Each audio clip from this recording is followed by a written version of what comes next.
Gene Simmons has always been more than just the bassist of Kiss. He's been a larger-than-life figure whose every move sparks attention. From shocking career decisions to bold public stunts, he's built a reputation for leaving people stunned. But what was just released about him has everyone talking, and it's not what fans expected. Join us as we break down the full story and uncover why Gene Simmons has once again left the world speechless. Haunted origins. Gene Simmons, born Chaim Witz on August 25, 1949, began life in a world shaped by pain and survival. His mother, Flora Klein, had endured the unimaginable. Born in Hungary in 1925, she was just a teenager when she was forced into labor camps during World War II. She picked potatoes under the watch of soldiers with guns and saw many of her relatives disappear, including her own mother, who perished in a gas chamber. When the war ended, Flora was only 20 years old, but she carried scars that would stay with her forever. She rarely spoke about what happened, but her silence, her protectiveness, and the sudden tears she sometimes shed told her son more than words ever could. After the war, Flora married another Hungarian survivor, Yehiel Witz, in 1946. Together, they tried to rebuild their lives. They moved to Israel in 1947, just before the country was officially born. 2 years later, their son Chaim arrived. Life in Haifa was not easy. The family had little money, and by the time Chaim was 6, his parents' marriage had fallen apart. His father stayed behind in Israel and remarried, while Flora struggled alone to raise him. Those years were marked by poverty and hunger. Flora worked in factories, sewing buttons to make a living, often coming home late at night, exhausted. Dinner was sometimes nothing more than bread and milk. To help, young Chaim tried to earn a few coins by picking wild fruit and selling it on the roadside. When the winters grew cold, he made his first coat from an old army blanket. He grew up fast, learning the value of hard work and determination. Despite the struggles, Chaim showed an incredible ability with languages. By the time he was 7, he already spoke Hebrew, Hungarian, and Turkish. When he discovered American comic books, he became fascinated with English and began teaching himself just to understand the stories of heroes like Superman and Spider-Man. In 1957, Flora made a life-changing decision. She and her 8-year-old son left Israel and moved to Queens, New York, with almost nothing. The adjustment was difficult. The strange new world of TV dinners, unfamiliar schools, and constant bullying for his accent made Chaim feel like an outsider once again. To fit in, he changed his name to Eugene Klein and began the process of reinventing himself in America. And soon, that reinvention would take him far beyond what anyone expected. The hungry dreamer.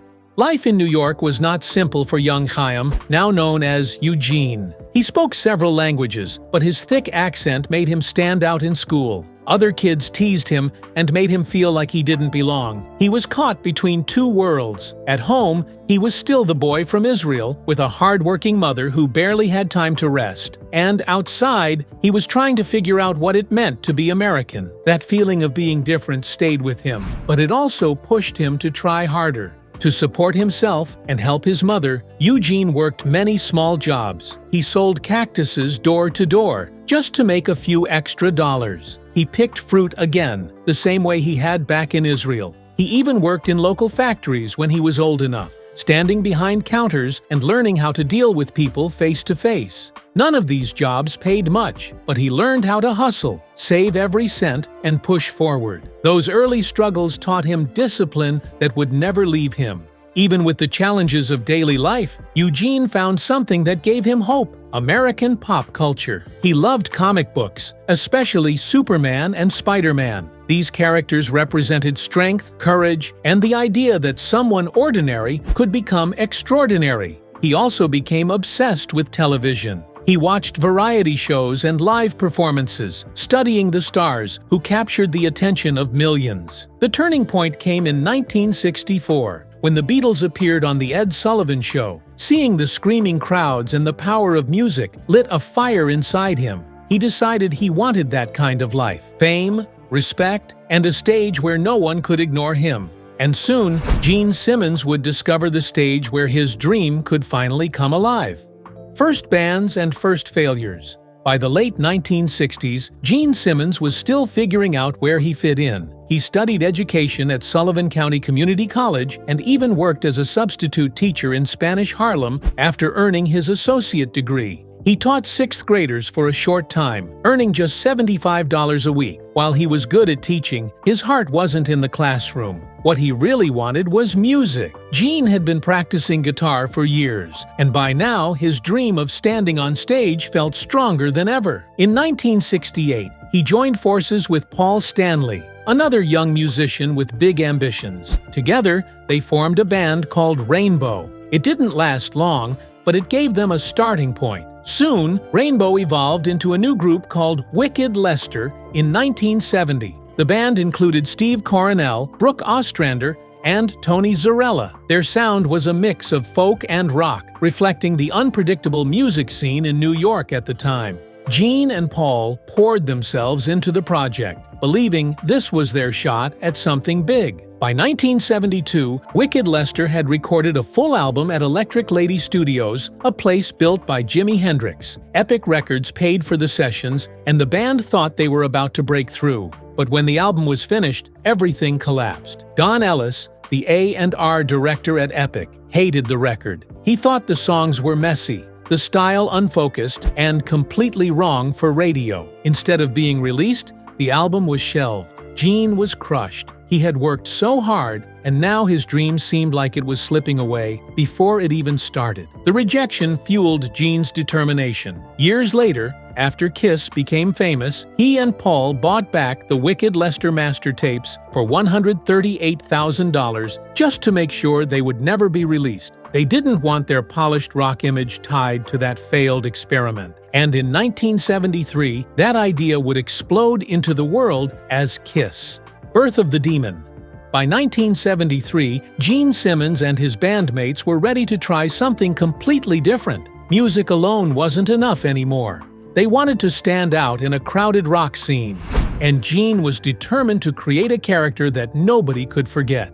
Inspired by horror films, comic book villains, and the dark energy of shock rock pioneer Alice Cooper, he painted his face with black bat wings around his eyes. He spit fake blood, breathed fire, and moved like a monster on stage. This was the birth of the Demon, the larger-than-life persona that would define him for the rest of his career. Their very first performance as Kiss took place on January 30th, 1973, at a small club in Queens called the Coventry. Only 3 people showed up, some of them girlfriends of the band, but the energy was still unforgettable. That night, Gene breathed fire on stage for the first time, and though the crowd was tiny, the spectacle set the tone for what Kiss would become. As they continued performing, word started to spread about the strange new band with outrageous makeup and wild stage tricks. In August 1973, Kiss played at the Hotel Diplomat in New York. In the audience that night was Bill Aucoin, a television director turned manager. He was blown away by their dedication and confidence. Aucoin promised he could land them a record deal within 2 weeks if they agreed to work with him. True to his word, he delivered. By November, Kiss had signed with Casablanca Records, a new label founded by Neil Bogart. The band quickly recorded their debut album, released in February 1974. Sales were slow at first, but Kiss refused to give up. Instead of waiting for radio hits, they hit the road. In 1974 alone, they played more than 300 shows, building their fan base one concert at a time.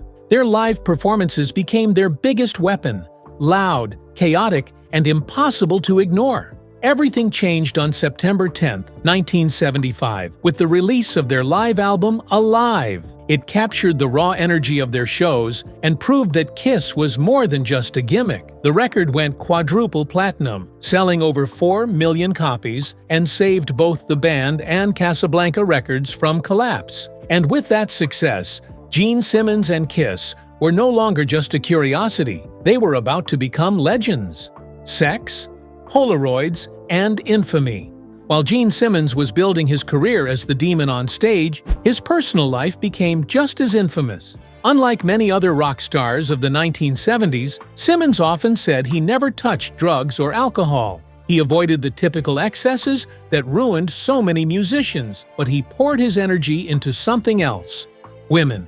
Over the years, Simmons claimed that he had been with more than 4,600 women, and in interviews, he sometimes pushed that number to nearly 5,000. What made this claim even more shocking was the way he kept track. Simmons developed a habit of photographing his sexual encounters with Polaroid cameras. Each woman was asked to hold up the hotel key in the picture, as if it was proof of their meeting. He collected these images and stored them in a private box. To him, it was a personal record of his conquests, but to others, it seemed disturbing and even obsessive. His collection became something of a dark legend in rock circles. Some friends who saw the photos were disgusted. Grace Slick, the singer from Jefferson Airplane, openly criticized him for it. She thought it was degrading and unnecessary. For Simmons, though, it was all part of the larger-than-life image he was creating. The demon wasn't just about fire, blood, and makeup. It was about power, dominance, and sex. Years later, when Simmons finally settled down with longtime partner Shannon Tweed, the photographs resurfaced. After they married in 2011, Shannon discovered the stash and reacted in a way that shocked fans. On their reality show, she burned the entire collection on camera, putting an end to that chapter of his life. Simmons admitted that losing the photos stung, but it was also a turning point. It showed that the wild lifestyle he had lived for decades could not last forever. And soon, as Kiss grew bigger, the line between his personal chaos and public fame would blur even more. The rise and the cracks. By 1976, Kiss had reached a new level of fame, and their next step was to prove they could create more than just loud live shows. That year, they released Destroyer, produced by Bob Ezrin, who was known for his work with Alice Cooper. Ezrin pushed the band out of their comfort zone. He added choirs, strings, sound effects, and polished arrangements. Songs were reworked, rewritten, and tightened. One track, Detroit Rock City, even borrowed ideas from classical music to give it more weight and drama. Another, God of Thunder, became Simmons' signature anthem. With its dark tone and eerie children's voices, it gave his demon character a permanent place as the darker heart of the band. Destroyer sold millions of copies, proving that Kiss could succeed both on stage and in the studio. Their shows grew bigger than ever. By the late 1970s, Kiss concerts were not just performances, they were full-scale spectacles. Gene Simmons flew across the stage on wires, spitting blood and fire. Ace Frehley's guitar shot rockets, pyrotechnics, and smoke-filled arenas. The band wanted to give fans an experience no one else could match. Crowds came in huge numbers, and the band was playing to stadiums filled with tens of thousands of fans. But success began to reveal cracks. In 1979, the band launched the Dynasty Tour, which ran for 6 months across North America. While it was one of their most ambitious tours, it showed signs of trouble. Ticket sales in some cities were weaker than expected, and the band started to attract a different crowd. Families and younger kids were showing up, replacing some of the hardcore rock fans. Inside the group, things were also falling apart. Drummer Peter Criss was struggling with drug use, and his behavior became more erratic. He sometimes stopped playing mid-show, leaving the rest of the band frustrated. And soon, the band would face a decision that would shock their fans around the world: unmasking the band.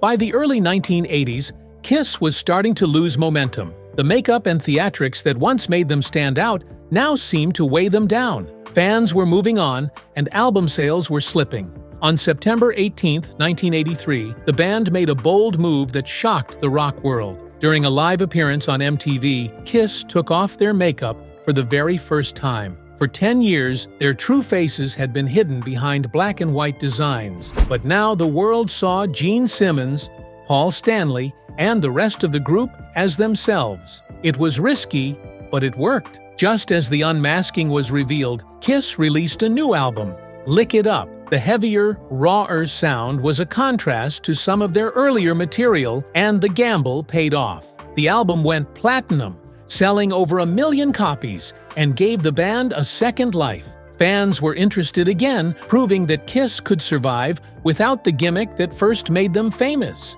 Gene Simmons, however, began to explore other opportunities outside the band. In 1984, he appeared in the science fiction thriller Runaway, playing the villain Luther. It was his first major acting role, and he leaned into his dark demon persona to bring the character to life. While Simmons enjoyed his Hollywood detour, his bandmates didn't share his excitement. They felt that his focus on movies and acting was pulling him away from Kiss at a time when they needed his full attention. The tension within the group started to grow. Despite the internal issues, the band kept pushing forward. In 1989, they released Hot in the Shade, an album that surprised fans with the ballad Forever. Unlike the heavy rock tracks Kiss was known for, this softer emotional song climbed the charts and became one of their biggest hits of the no-makeup era, reaching number 8 on the Billboard Hot 100. Still, not everyone was happy with the direction, and some longtime fans felt confused by the change in style.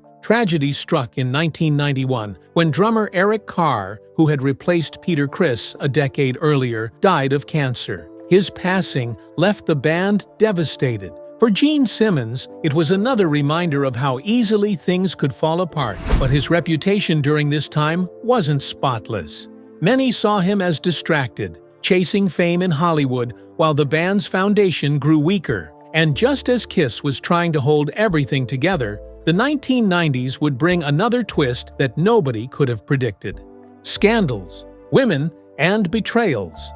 Gene Simmons' personal life during the late 1970s and early 1980s was as loud as his performances on stage. While other musicians fell into drugs and alcohol, Simmons leaned on fame, women, and attention. His reputation as a womanizer was already well known, but one scandal stood out and became one of the most talked about betrayals in rock history. In 1979, Simmons began dating Cher, one of the biggest celebrities in the world at the time. The relationship shocked many fans, but it quickly became serious. Cher even said that she trusted him completely and felt secure in the relationship. But while they were together, Simmons became close to her best friend, Diana Ross. What started as a friendship grew into something more, and Simmons eventually left Cher for Ross. The betrayal made headlines and was featured in People magazine, sparking a media frenzy. Fans and critics alike called him out for the scandal, and Cher never forgave him. For Simmons, the attention only added to his image as someone who lived by his own rules, but it left permanent wounds in his personal relationships. While his private life was making headlines, his behavior within KISS was creating more problems. By the 1980s, Simmons' focus began drifting away from the band. He skipped rehearsals, missed studio sessions, and sometimes put his own interests above the group's needs.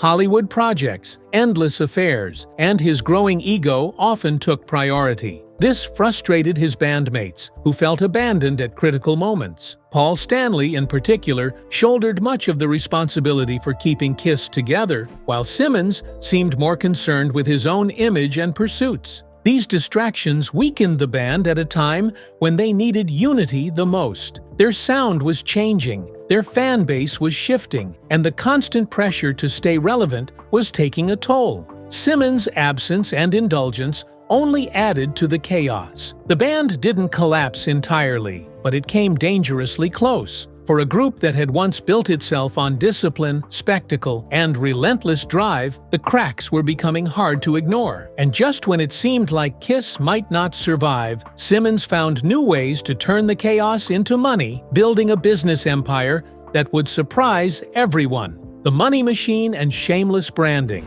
If Gene Simmons is known for anything outside of music, it's his obsession with turning Kiss into a brand. From the start, Simmons believed that Kiss was more than just a rock band. It was a business. Over the decades, he turned that belief into reality by creating a merchandise empire unlike anything seen before in music. By the 2000s, the Kiss logo had appeared on more than 5,000 licensed products. Fans could buy everything from action figures and lunchboxes to pinball machines, condoms, and even coffins. For Simmons, no product was too unusual if it carried the KISS name. The strategy worked. The band's merchandise and licensing deals have grossed over $1 billion in combined sales, making Kiss one of the most profitable acts in music history. Simmons also became infamous for pushing the limits when it came to ownership and control. In 2017, he tried to trademark the famous devil horns hand gesture, claiming he invented it during Kiss concerts in 1974. The gesture, with the index and pinky fingers raised, was already widely known in the rock and metal community and had been used by many artists, including Ronnie James Dio. Fans and musicians reacted with outrage, accusing Simmons of trying to take credit for something that didn't belong to him. The backlash was so strong that Simmons withdrew the trademark attempt just days later, but the move left a lasting mark on his reputation as someone willing to claim anything for himself if he thought it could be profitable.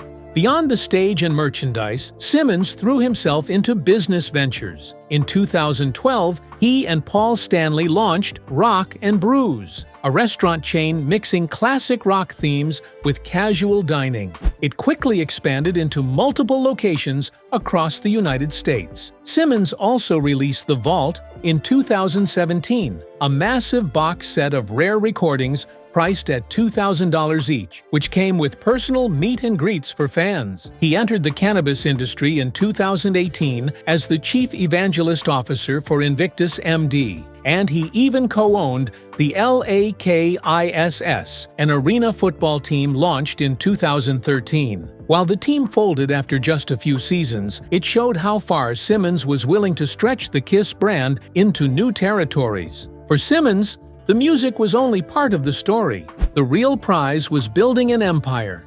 And next, he would take his family life and put it right in front of the cameras for the world to see. Reality TV and family exposed.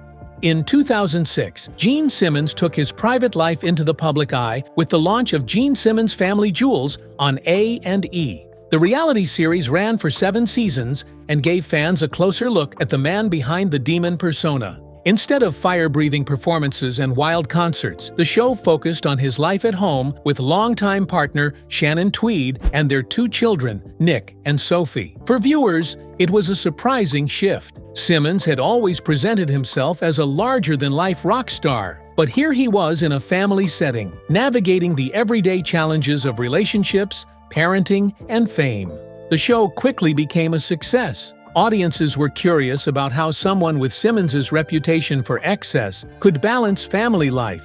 Episodes often showed a lighter, more humorous side of him, while Shannon and the kids offered moments of honesty that grounded the series. Still, the shadows of Simmons' past were never far away. His history of infidelity and womanizing often came up as points of conflict on the show. Shannon, who had been with him since 1983, struggled with his unwillingness to commit fully after decades together. Their tension became one of the show's biggest storylines, keeping viewers invested season after season. The turning point came in 2011. After 28 years of avoiding marriage, Simmons finally proposed to Shannon. The moment was emotional, not just for them, but for the millions of fans who had followed their ups and downs on screen. On October 1, 2011, they were married in a televised ceremony, with their children playing important roles in the wedding. It was a milestone many thought would never happen, given Simmons' long resistance to commitment.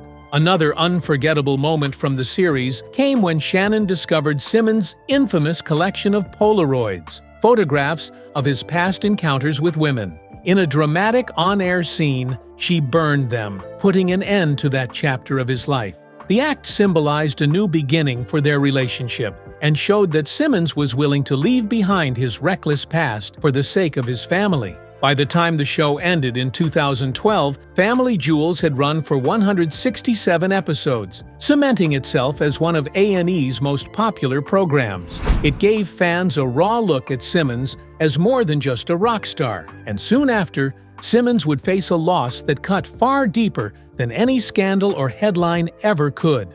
Loss and humanity exposed. For most of his career, Gene Simmons presented himself as tough, untouchable and larger than life. But in December 2018, fans saw a very different side of him. His mother, Flora Klein, passed away at the age of 93. Flora was more than just his mother. She was the foundation of his life and the person who shaped his values. A Holocaust survivor, she had endured unthinkable hardships as a teenager in Nazi labor camps before moving to Israel and later raising Gene on her own in New York. Simmons often said that everything he achieved came from her strength and sacrifice. When Flora died, Simmons's public tribute revealed just how deeply he loved and admired her. On social media, he described her as his moral compass and urged others to cherish their mothers while they still could. For someone known for his bravado, business talk, and rock star arrogance, this was one of the few times fans saw him completely stripped down and vulnerable. His grief was raw and real. His wife, Shannon Tweed, shared her own words of love for Flora, calling her the best grandmother anyone could ask for. Bandmate Paul Stanley also honored her memory, describing Flora as fiercely loving and devoted. The moment allowed the world to see Gene not as the demon, but simply as a son mourning the most important figure in his life. And as the years moved forward, Gene's own words and actions would once again stir controversy in ways that kept him in the spotlight. Recent controversies and cash grabs. Even after decades in the spotlight, Gene Simmons continued to make headlines, often for reasons that had little to do with music. In October 2024, he appeared as a guest on Dancing with the Stars. What should have been a lighthearted appearance quickly turned into a storm of criticism. Instead of focusing on the dancers' performances, Simmons made repeated comments about how attractive the female contestants looked. Just a few months later, in April 2025, Simmons made headlines again, this time for a fan experience that many considered over the top. He announced a roadie for a day package priced at $12,495, not including the concert ticket.